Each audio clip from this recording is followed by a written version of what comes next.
Hey everyone, Cooper here, host of the fine podcast you're listening to. I just want to let you know that the episode you clicked on has a format that is very heavily inspired by a podcast called The Bookening. To be clear, our thoughts and opinions in this episode are our own, but the format is very similar to this podcast. I just wanted to give you a heads up and give credit where it is due. With that out of the way, enjoy the show. Coming up next, Booking It reads all books by N.D. Wilson.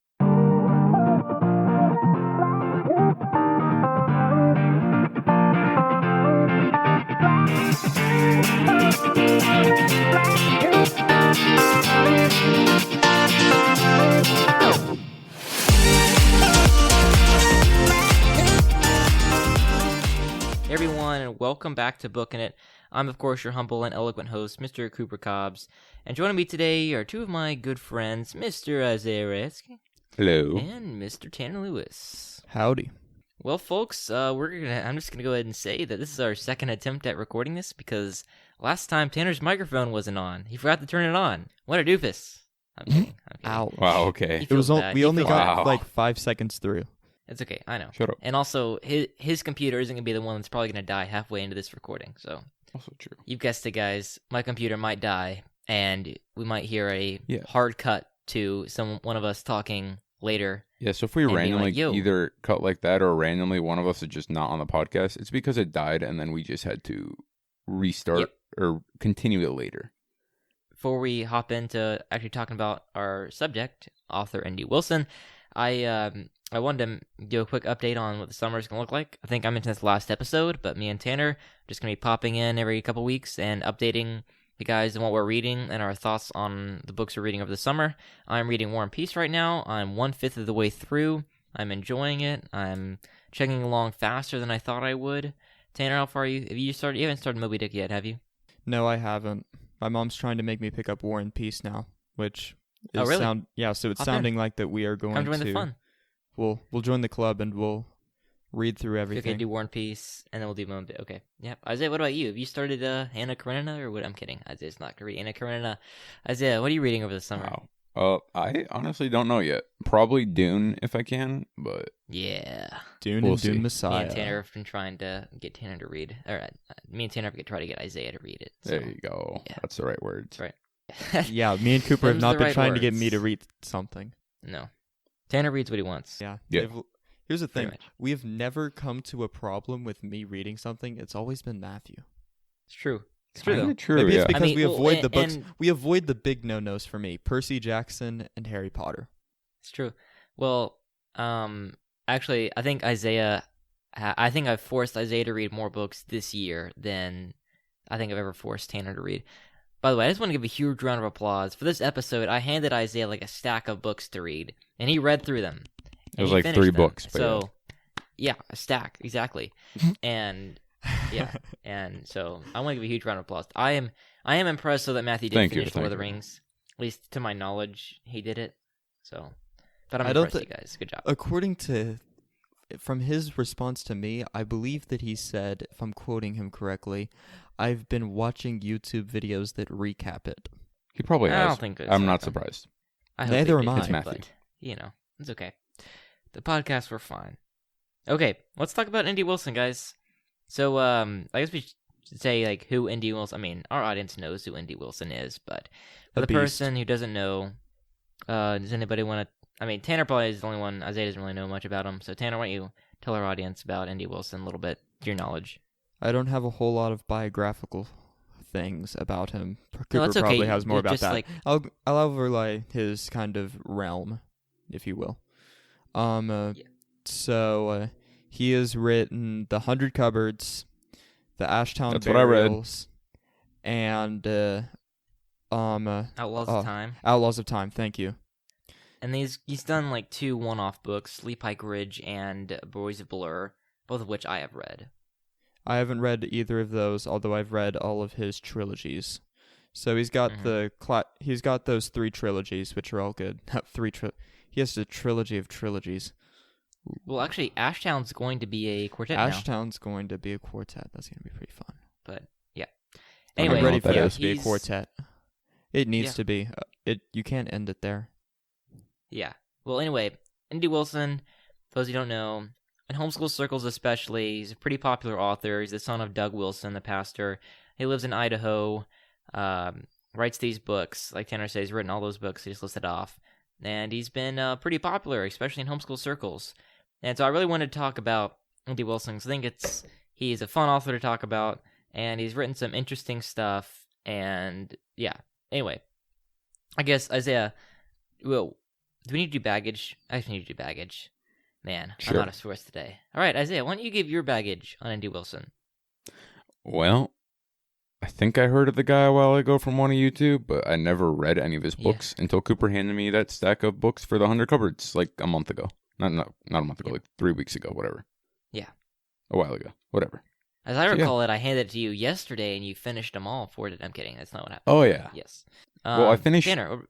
Oh, like sorry. 2/3 of the final book last night, so... Yeah. Impressive. Exactly. Hats off. Good. Tanner, what about you? Any baggage? So I think my baggage is I was bored, and He was bored. so I opened up my Kindle. I know it's not a magic bookshelf, guys. I'm sorry. I opened up my Kindle, and in my suggested, I had the Ashtown Burial. Actually, no, I take that back. One of our friends from our Classical Conversations campus recommended that I read. Recommended to my mom. Yes, recommended to my mom that I should read Ashtown Burials, and so, out of lack of better things to read, I read Ashtown Burials and really enjoyed it. I'm pretty sure I plowed through all of those in like a day and a half. It's not that hard. Yep. But I definitely had to go back not. and reread them. Ashtown Burials is like a plop of information. Yeah, they're dense, and just the information and everything that they drop, for sure. And we'll kind of get to that as I talk about my thoughts on him. Anyway, my baggage, I think that, I don't remember if I read Ashtown. we need to clarify that then I started talking with you about them, and then you told me that he also did 100 Cupboards and Outlaws of Time. And then I read Outlaws of Time, and then I procrastinated on 100 Cupboards, and then I read 100 Cupboards, and I didn't necessarily like it a whole bunch. We'll get there. Yeah, we'll get there. Anyway, my baggage, I'm pretty sure that my mom first introduced him to me because he was on a list somewhere. And that's honestly how I got most of my books from ages 6 to 11 or whatever. And I can't remember if I read... Yeah, for sure. I mean, pull up any famous homeschool list. I've read all those books. Or at least... Did you just say famous homeschool list? Yeah, I mean, Sarah McKenzie, Read Aloud Revival, Honey for a Child's Heart, all those lists. I've read them all. And He's read them all. Anyway, I think I have. No joke. Anyway, Mom handed me N.D. Wilson, and I either read 100 Cupboards or Ashtown. Whichever one it was, I read the other one next, and just kind of dived into him. And I think I was around 11 at the time, and I just read everything he had. I read the entire 100 Cupboards. I read all of Ashtown. I read Lee Pike Ridge. I read Boys of Blur. I read Outlaws of Time. I just kind of devoured all that he had.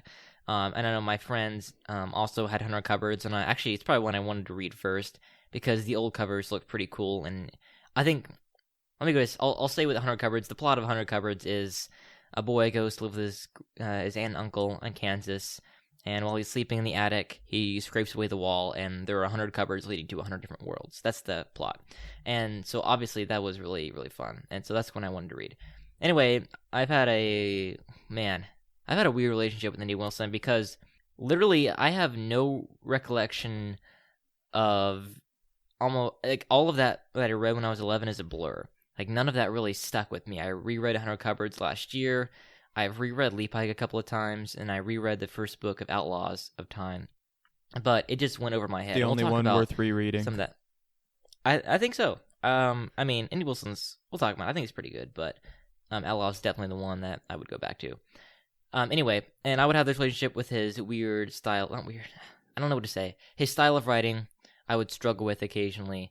And then also, I really like him as a person. I've watched his videos on writing, which I recommend to you. The Fantastical School of Wordcraft.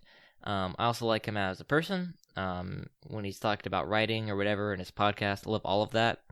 But I have this weird relationship with him that I want to talk about, which is one of the reasons why we're doing today's episode. Man, that was a that was a weird.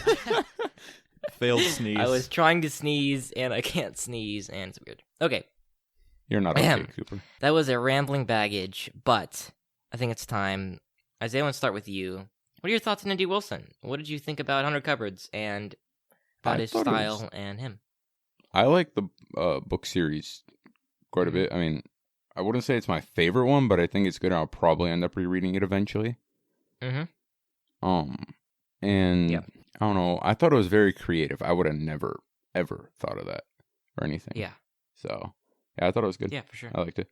What do you think about his writing? Did you struggle with it at all? Did you like his prose? What did you think about that?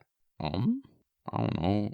I just honestly, I don't know. I kind of suck with stuff like this. Honestly, didn't really pay attention to his writing style while reading it. I was more paying attention to the storyline. That's good. So, here's That's a what question I wish for you. I would have done. Did you find his style to be evocative? As in, you could kind of just live in the scene. Were you able to clearly picture what was happening, what was going on, whenever you were reading? yeah. Yeah. I know. I could definitely tell what was happening and stuff like that. Okay. Any other thoughts on? Do you want to kind of give what you liked about it? I mean, anything you didn't like about it? Just 100 Cupboards. I mean, I already kind of said this, but I just thought it was like a very creative book and idea for it, and that's kind of why I liked it. Yeah. And it was a good storyline. It was entertaining and stuff like that. Yep. All right, Santa, what about you? What do you think about Andy Wilson? I enjoy his stories. All of his ideas were really creative. Like Outlaws of Time was a really creative idea. Even though the execution was less than satisfactory on the last two books. And definitely for 100 Cupboards, his 100 Cupboards idea was, I mean, it sounds so words to easy. me. It sounds so simple. Just there are 100 different places, 100 different worlds, and they're all connected by these 100 cupboards. Like, that's just a really cool idea. Mm-hmm. And then it just gets more and more complex as you go through it Mm-hmm. on the idea and like how far he takes it. Here, Yeah. I guess here's my problem with 100 Cupboards specifically. You open it up and it's kind of this lighthearted book at the first. Yeah. It's like Kansas and cornfields and Yeah. baseball. And then you get 2 chapters in, and then it's just like, boom, dark, like, for the entirety of that book, and then all the way through Dandelion Fire, it's just, like, really dark. And, like, my entire I'd say the mental whole thing is atmosphere... kinda dark. Well, Chestnut King Yes. is less so, but... Well, I mean, that's when they introduced like that whole fingerlings and all that stuff, though. Oh, yeah, fingerlings, though. Come on. Those things are kind of those messed were up, man. ingenious. Those were an ingenious Ingenious. idea. I agree. I mean kind it of. is true. Like, there is a huge tonal shift between the first book, which is mostly Kansas and, like I said, baseball, root beer, scuff knee, all that kind of stuff. All that kind of small town America magic. And then, yeah, you get into the second book, and it's the grueling second act, and it's just dark, and you have battles and trooping back and forth and rain and all these kind of things, right? And then you get to the last book, and it's different. It's a bit more lighthearted. It's a bit more Return of the King style, I should say. Spoiler alert. But yeah, there's a huge tonal shift for sure, which is interesting, I find. Mm-hmm. As far as 100 Cupboards go, I do really like it. When I reread it, I really enjoyed it. I'd say, okay, and here's kind of where I'll have a weird rant, okay? So stay with me. I struggle with Andy Wilson because sometimes I feel like I can't clearly picture what he's describing. So I asked Isaiah earlier, like, did you find his writing to be evocative? Could you live in the moment? Could you clearly see what's going on? And he had no problem with that, which is good. So maybe it's just my problem. My problem is I think he's a really good writer. I think he's really good. And, okay, this might be a bit controversial. I mean, okay, it'd be controversial for Isaiah, not for Tanner. I think he's a better writer than J.K. Rowling, okay? If you just take an average page of Andy Wilson's writing, and compared to an average page of J.K. Rowling's writing, more work, more craftsmanship, and more detail will be put into N.D. Wilson's page than to J.K. Rowling's page. Okay. Now, I'm not saying that N.D. Wilson is better than Harry Potter, because he's not. Harry Potter is a better story. And I feel like it's almost... Okay, N.D. Wilson he's swinging for the fences, and every page you read, he's swinging for the fences. He's putting in a ton of effort, he's doing really great stuff, and he's swinging for the fences. In 100 Cupboards, I don't think he quite landed it, because he's going for, the same time, this poetic, this abstract, and yet this grounded story, if that makes any sense. Mm-hmm. On every page, he's trying to do something with poetry, but he's also trying to give you a clear image. He's also trying to evoke something. He's doing all these things. And in 100 Cupboards, for me, it didn't connect. I literally could not remember almost anything from the second book or the third book before I reread it recently. And I think the first book is the best, and that first section is the best at the evocative writing, because I can clearly picture Kansas, the baseball game, the cornfields. It's just small town magic. He captures it perfectly. But then as soon as you go into this weird stuff, we're going through the cupboards, they're going through different worlds, it's hard to picture. It's hard to get in my mind, it's hard to remember what's going on, or it's not clearly evoked. So I had this weird relationship, because he's swinging for the fences, and he's doing great writing. He's a great writer.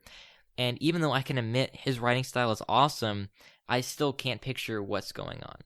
And I don't know if you guys can help me, like, parse, like, why that is, like, why I feel that. But that's just my struggle with 100 Cupboards, because I really love it. I love the plot.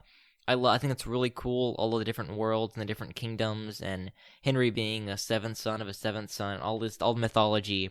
And I just struggle with it because I can't clearly picture what's going on at some points. So help me, guys. Help me. Save me. Yeah, I got no clue, man. Let's see here. I haven't specifically read it, and I think the last time I read N.D. Wilson was 2 or 3 months ago.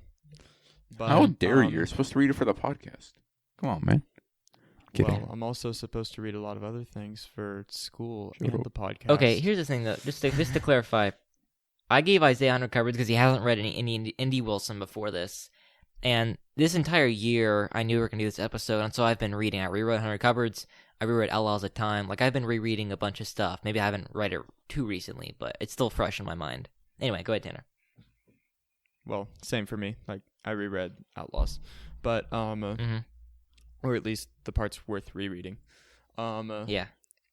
I guess that's what I'm going to use my example from Outlaws. So Isaiah, you're going to be a little bit lost, but I think that I can kind of give my example through there the best.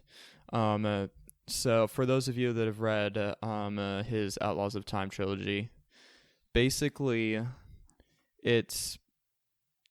Imagine a Western mixed with time travel. Boom. Yes. And snake arms there.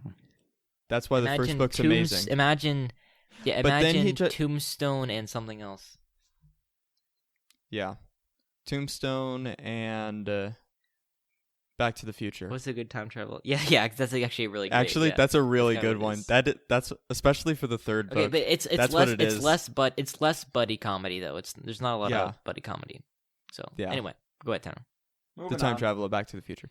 Anyways, it gets for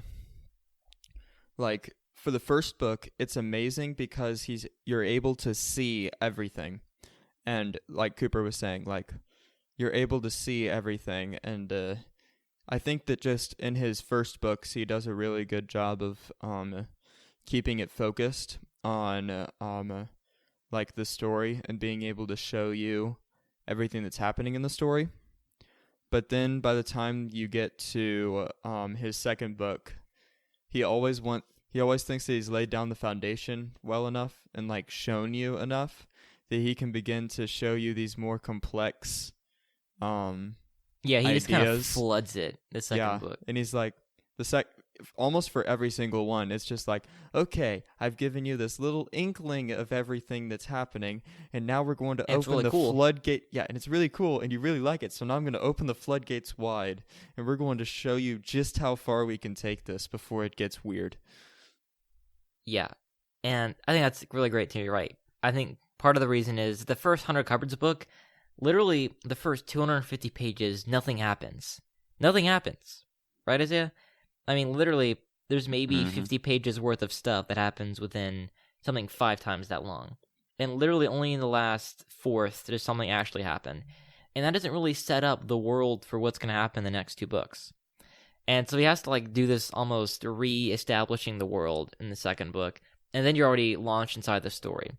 And I haven't read Ashtown since I read it for the first time, but Tanner tells me it's the same way, where he gives you all this really cool stuff about Ashtown and the burial, and then all of a sudden he just kind of launches you into the story, and you missed all the stuff.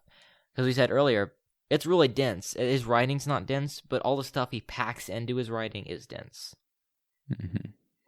Yeah, it's not a hard read. It's hard comprehension of what he's written. Yeah. Like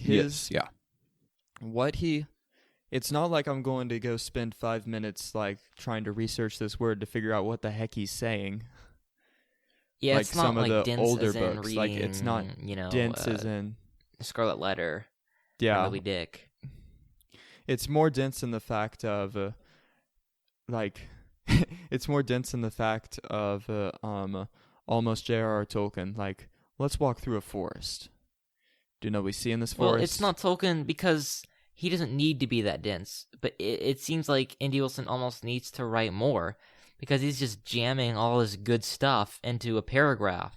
Hold up, explain that more. And so I think Isaiah's right.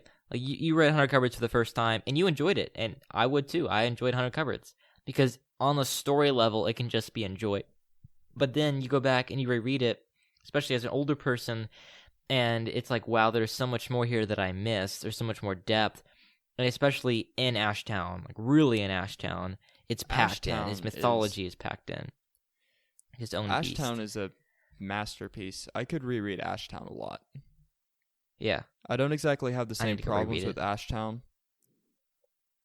Mm-hmm. As far as Ashtown goes, I think that he does a really good job with continuing to only inch little pieces of information in at a time, and in order to make that last revelation the biggest and greatest thing. Also, Ashtown is every time his longest stuff. It's the biggest stuff, so he has more time. Yeah. His Ashtown is amazing. I love his Ashtown. Yeah. Okay, let me finish kind of my rant and then explain why I think Outlaws is one of his best stuff. Okay, so I think the reason I struggle with him is that's kind of what I said earlier. Every page, he's swinging for the fences, and he's trying to do something poetic, he's trying to do something abstract, and yet still be grounded. And so there are places where he nails it, where he gets the abstract, gets the poetical, and he gets the grounded. But in 100 Cupboards especially, and in some places in Ashtown, he doesn't connect, and so I just miss it. Boys of Blur, I don't remember any of it because it's just too abstract. He didn't ground it enough. 100 Cupboards, I didn't remember it because he just didn't connect. He was swinging really hard and didn't connect. And then parts of Ashtown I remember because he connected, parts I don't. But Lee Pike Ridge and Outlaws I remember because he connected for the most part. So what I love about Outlaws of Time is it's him connecting the most, especially that first book. That first book is his most well-written that I've read. It's really good. It's got a great plot, and it's written really well, as in it's got his signature style. He's swinging for the fences. He's going for abstract and yet grounded, and he connects, and it's awesome. And it's really cool, and he plays with themes like sacrifice. Yeah, for the first book. And the second books go more abstract and weird and doesn't really connect. But the first book especially, it's really awesome. And he plays with things like sacrifice, with redemption, with time, and everything like that. It's really awesome. I wish it connected on 100 Cupboards as well, because I love 100 Cupboards. I think it's great. I know Isaiah really liked it in his first time. I know Tanner didn't like it as much, but he likes Andy Wilson. And I feel like that world is so cool, and the idea is so cool, and it's a fun sandbox to play in. And he just missed out on connecting some of the time. I really wish that he could have connected. Because We're okay, encouraging here's a my rewrite conclusion. is what we're saying. Yeah, exactly. Or tell more stories in this world. Okay, here's my conclusion. I really love Andy Wilson. He's a guy who's Christian, who cares about telling good stories. I mean, we can't deny every single one of his books he's written, he tells a good story. He cares about putting effort into his writing, something that I complain about Harry Potter, which I love. I love Harry Potter, but he needs to put more effort into writing. And yet, sometimes, when he's swinging for the fence, and because of all the things that I love about him, he can sometimes miss, and sometimes not nail it, and sometimes I'm left wanting more, and I can't remember what happened. Yet, he still is awesome at what he does, and so for that, I recommend Andy Wilson to people. I recommend 100 Covers to Isaiah. I recommend he go read the rest of Andy Wilson's oeuvre, and I recommend that you guys go read Andy Wilson, because there aren't many people this day who put in effort into the writing and who tell good stories. Yet some points, just for me, he fails to lay down the groundwork, or whatever it is, and just connect with his style, even though he writes really hard. So, that's my conclusion. I hope it makes sense. So, yeah. Cool. I would also like to point out that this is probably one of the reasons that for every book that we read that's from this century, we go back and we read something from we go back and we read 8 more from 100, 200 years ago. Times, classic books. The good ones. The ones that actually took effort and time and have a good story. Yeah, exactly. If more authors today put more effort into their writing, we would have better books, because there are a bunch of good stories out there to tell that people are telling. Maze Runner. Just with crappy writing style. Yeah, I mean, Maze Runner, I turn those pages, but it's written so badly. Terribly. If we had so badly. I haven't read it. Yeah, well, you would agree. Isaiah would love it, but he'd be like, yeah, the writing style is trash, so. Yeah, you need... If he had taken that book and he had put a little bit more effort into it, it would have been amazing, but... Yeah, would have. Anyway, that's But our he threw it in the conclusion. trash. Isaiah, you would recommend people go read 100 Cupboards, right? Yeah, totally. Absolutely. Tam would recommend people go read Ashtown. I suggest that you read, go down the line and how popular they are. That's the best way to do it. So 100 Cupboards is most popular. 100 Cupboards. Then I'd go... Is it Outlaws or Ashtown? I think it's Ashtown Outlaws. They're pretty close. 100 Cupboards is far away the most popular, but Ashtown Outlaws are pretty close. Yeah. I mean, and then Boys of Blur and Lee Pike are really fun. Yeah. Yeah. I personally like Ashtown better. I guess I'll give my reasons for Ashtown right now. Go ahead. I like Ashtown better because for Cooper, Outlaws connected better, but I think that Ashtown connected the most for me, just in the fact that it went all the way through, and every single one of his books in Ashtown had something that connected and kept it rooted. And so whereas for 100 Cupboards, I just see this string flying in the wind, and same for Outlaws. After that, you've got that one first book that keeps it grounded, but then the rest is just flying out in the wind. I see this kind of a chain for Ashtown that makes me enjoy it more, because I know that I can pick up the first book and I can read it all the way through and enjoy all of it, whereas for Outlaws and 100 Cupboards, I'll pick up the first book, read it all the way through, and then put it down and say, done. Don't need to go read the last 2 books, because I know I'm just going to waste my time. Those were once and dones. That's what dones. happened to me. I read the first book again. I didn't go read the second book, mostly because I don't own it, and I own the third book, but I haven't been tempted to go back and read them. Honestly, 100 Cupboards is the one for me. 100 Cupboards is the one, I don't remember a lot, because I can't, for some reason, picture what's going on. And so I just remember the cool parts. I'm like, man, that sounds really awesome. I want to go read that again.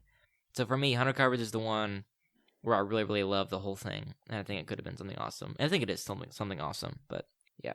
Any final thoughts on Andy Wilson, Isaiah? Good author. Yep. You gonna go read some more of his books? Probably. Yeah. So you most interested in Outlaws or Ashtown, based on what we've said? Outlaws. Yeah. I guess. Yeah. No, you should be more interested in Ashtown. Ashtown. Well, Fine, Ashtown. Ashtown. It's harder. It's harder to summarize what Ashtown is into one word. We tell Isaiah, it's a western. Pain. It's a western showdown with time travel. That ain't one word. And Ashtown is this weird mythological, adventure series. I mean, Ashtown is actually. Here's how I would describe Ashtown. Ashtown is a adventure book. Like, just think 1800s adventure series, and like imagine the good version of Uncharted. Yes, imagine biplanes and like jumping out. You didn't like planes Uncharted? into. No, I didn't. I didn't actually see it, but I know it was, If they come out with a second movie, I'd watch it. Yeah. Same. Okay. Only for anyway, only for the final scene. guys, somehow my computer's miraculously stayed alive. Let's hope it has enough juice to do some donor We started with shout-outs. 17% on it. I don't understand. Yeah, it's at 8% now. So we're Okay, good. let's hurry. Go. That's Okay, impressive. sorry. People, if you want a donor shout out, make sure you go to patreon.com/bookinit. Support us for $5 or more. We shout you out on the show. Whew. Okay, hold up. I'm going to say the patron. Your laptop went down 9%. Mine went down 27%. Mine's on battery saver, so that may have something to do Okay, with it. mine isn't. Mine Like, went my down brightness is 4, turned down but I all have the way it. low. But I have it charging. Oh my gosh. Wow, okay. Okay, I'm going to say the patron, and you guys say which Andy Wilson book you think they would like the best. Because I think we have enough. All right, Nana, Tanner. Ashtown. Say we don't have enough to do. Just say one book. Oh, what's Dragon's the first? Tooth. Dragon's or Tooth. Drowned Vault. Okay. Isaiah, Van Fabian Wayla. Let's go with 100 Cupboards, the first one. It's just called 100 Cupboards, which is weird. 100 I don't know. Cupboards. There you go. It's kind of weird. It's like 100 Cupboards and then 100 Cupboards trilogy. Yeah, whatever. Tanner, Isaiah's grandparents, Mike and Sylvia. Drowned Vault. All right, Isaiah, your parents, Mr. Mike and Miss Laura. Let's go with the 100 Cupboards, the Chestnut King. Chestnut King. All right, Tanner, Aunt Jenny, and Uncle Sam. Dandelion Fire. Okay, folks. So Cooper's computer finally died, and so he is behind the curtain feeding us information. I will be Basically. acting host right now. So Cooper's the guy behind the screen. So Yep. Time to continue going. continue. Yep. Time for Moses, Isaiah. I'll give him Outlaws of Time. Okay. And then I'll do Zara. Zara, you get the Song of Glory and Ghost. And Anna? And you'll get Empire of Bones. And then Emily gets Last of the Lost Boys. Isaiah, Becky. I'll give her Lee Pike Ridge. And then Lizzie, you get Boys of Blur.